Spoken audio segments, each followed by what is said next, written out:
Hi readers, welcome to Novels with Nat. This week I just read Riley Sager's newest release, With a Vengeance, so I thought it would be a good time to do a little author ranking and rating video.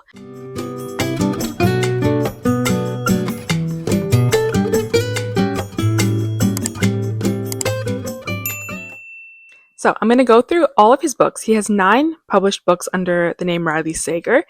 I'm going to give a little bit of a synopsis and what it's about, and then at the end, I'm going to go through from my least favorite to my favorite and give my rating. So we have a lot of books to get through, so I'm going to get straight to it. But first, if you could subscribe to this channel, that would be awesome. Leave a comment, like the video, it would mean a lot to me. Okay, so the first book that he published was called Final Girls. I don't have a copy of this one, so I'll put a picture up here. This one came out in 2017. So this is like a classic like slasher thriller. In this book, we're following a woman named Quincy, who 10 years ago went on a trip with friends, and all of them were murdered except for her. So she was the only survivor. The media has kind of picked up on this and has grouped her in with another group of girls called the Final Girls, who were in similar situations where they were involved in massacres where they were the only survivors or the final girls. And then essentially one of these final girls ends up dead, and the other final girl shows up on Quincy's doorstep, and it kind of spirals them into this mystery of what happened to them. Okay, and then in 2018, he published The Last Time I Lied. This one is like a summer camp thriller.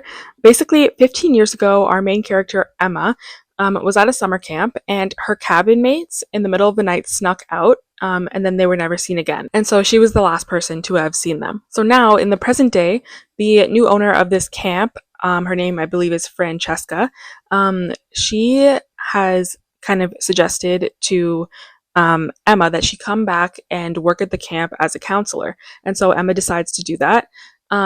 While she's working as a counselor, now girls are starting to go missing again, and it kind of thrusts her back into the mystery of what happened all those years ago and now what's happening currently. Riley Sager tends to write this kind of trope often where there'll be like an event that happened in the past, and then something will draw the main character in the present back into that sort of spiral.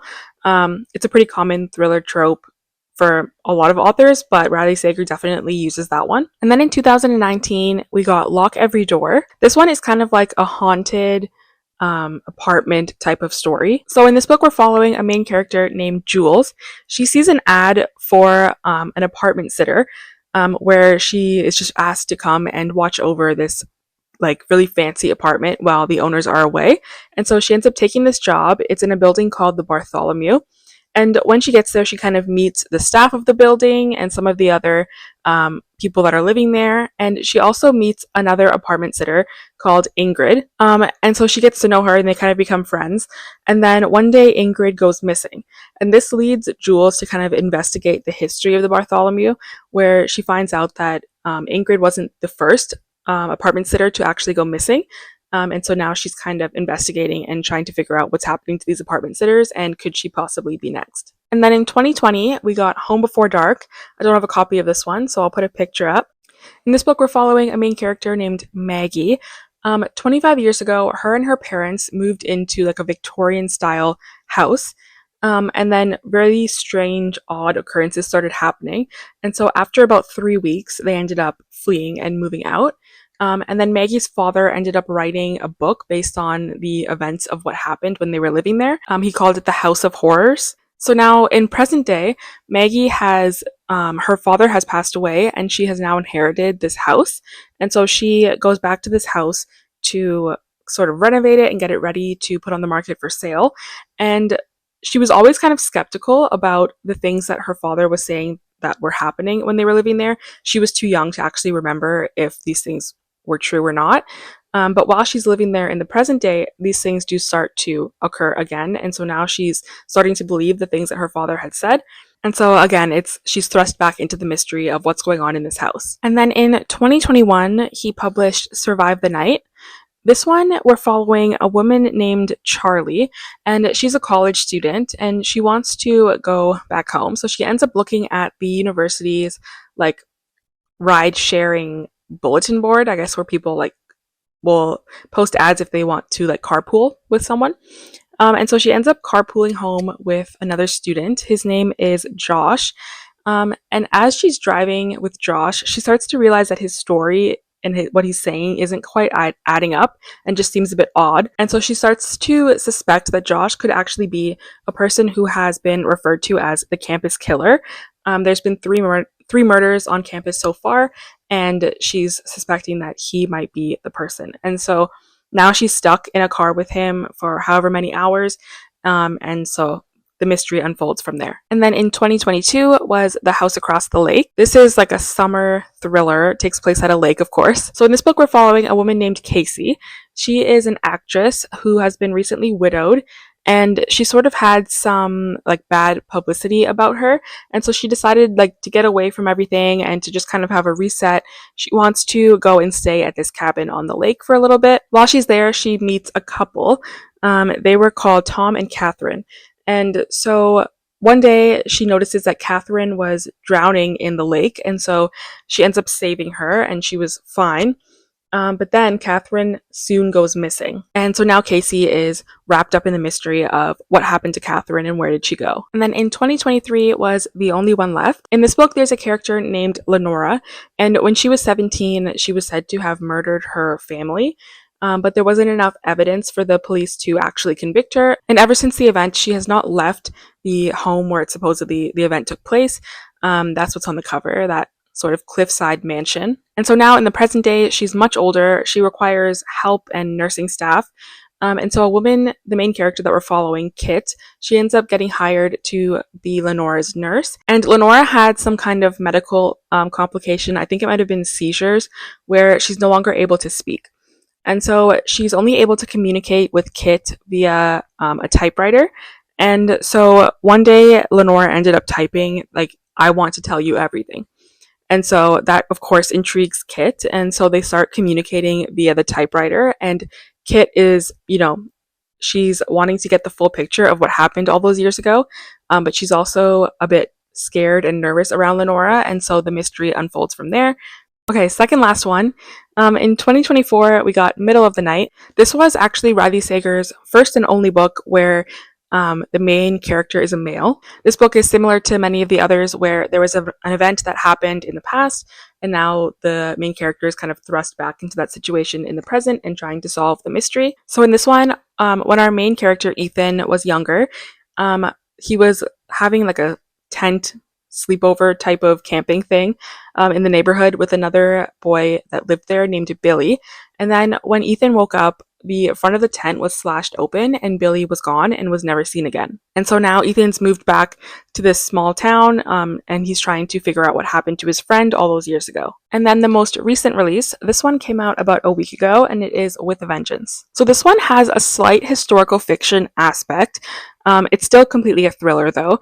It does have events that took place in 1942. So basically in 1942, 6 people ended up destroying our main character, Anna Matheson's family. And so now in the present day, Anna has lured them all under kind of false pretenses onto a train, which she is hoping to get them to sort of confess to what they did and how they destroyed her family. I don't want to get into too much detail about what had happened in that event. And then once they arrive at their destination, she's planning to have like police there to kind of take them into custody. However, at some point during the night, there is a murder on the train, and now Anna is thinking that there is somebody on the train, one of these 6 people, that is trying to pick them off one by one. And so she's trying to survive until they reach their final destination, but also figure out who's responsible and what's going on. Okay, so that was a brief synopsis of all 9 books. Now I'm going to do my rating and ranking. So I'll go through from my least favorite to my favorite. My least favorite by far is Survive the Night. This one is in 9th place. This one I gave 2 stars, and that was probably a bit generous if I think back on it. This one was just ridiculous in my opinion. Like, it was just nonsensical. The main character was just making absurd decisions.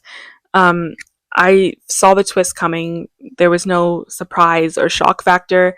I would not recommend this one. And then in 8th place, we have Final Girls. This one wasn't bad, don't get me wrong. I gave it 3 stars. I just felt like it was a very standard thriller. There was nothing special or unique about it. I don't honestly remember very much about the story at all, which for me is pretty telling. If I don't remember anything about the story, it's not a standout book in my mind. So 3 stars, I would kind of take it or leave it. And then for similar reasons, in 7th place, I have Middle of the Night. This one I also gave 3 stars. This one, again, there was nothing shocking. The twist seemed obvious to me.